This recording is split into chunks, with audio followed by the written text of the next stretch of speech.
To create a table in BigQuery, follow these steps. Access BigQuery. Open the Google Cloud Console and navigate to BigQuery under the Big Data section. Select or create a dataset. In BigQuery, tables are stored in datasets. If you don't have a dataset, you will need to create one. In the Explorer panel, click your project name. Right-click and select Create Dataset, name it, and specify data location and encryption options. Create a new table. In the Explorer panel, select the dataset where the new table will reside. Click Create Table. Choose Data Source. Select the data source for your table.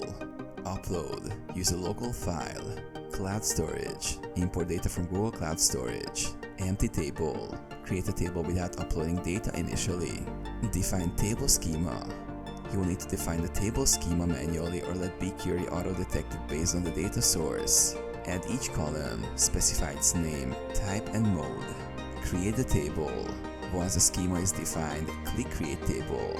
Query or load data. You can now query the table, load more data or export it.